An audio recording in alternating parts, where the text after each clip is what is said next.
สวัสดีค่ะฟังล้ำค่ะพี่น้องเดี๋ยวล้ำสู่ฟังลาเปิดจากมาพ่ออายยืนอยู่กลางสนามแล้วหัวจะนั่งเลล้วนรับปวดละเมอนอจนเสือละมองเห็นชายคนนั้นหันมาพี่แน่เล่มาแล้วก็ยิ้มแน่เด้อไอ้บ่าวพี่ชายหรือชายบ่อยากได้แนวไผ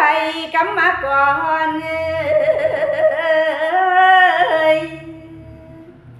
รัศดรหาเงินเหี่ยวลำได้กินกัน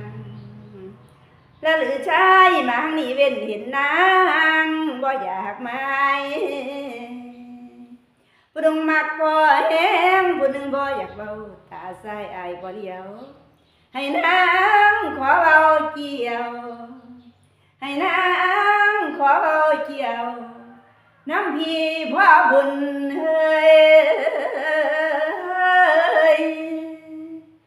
แล้วคุณพี่เอ้ยแล้วคุณพี่เอ้ยให้พี่สงสารนางผู้เหนียวอ่อนแน่เด้อ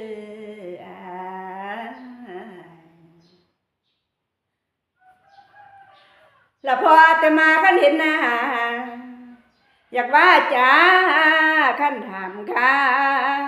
วละแม่นยังเป็นบ่าวหรือว่ามี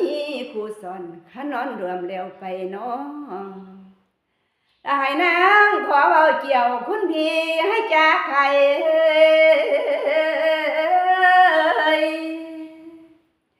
ละเจ้าผู้เขียวใบให้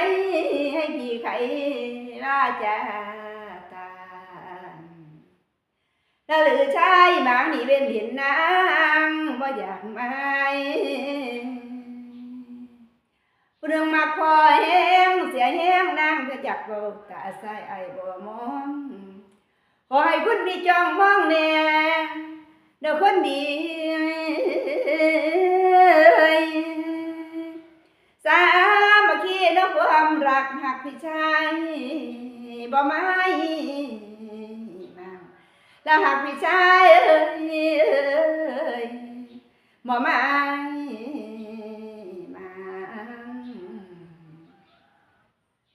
เป็นไงพี่น้องยายสมยายบุญมือนี่แต่งตัวงามไปใส่บาตรเนาะมาล่ำให้ฟัง เป็นกำลังใจกันที่เก่าเด้อค่ะพี่น้องเป็นกำลังใจให้กันเหมือนเดิมนะคะเป็นกำลังใจให้กันค่ะพี่น้องฟังล่ำไปนำเนาะยายบุญกับบ่มีอย่างนะคะมีเสียงล่ำมาฝากพี่ฝากน้อง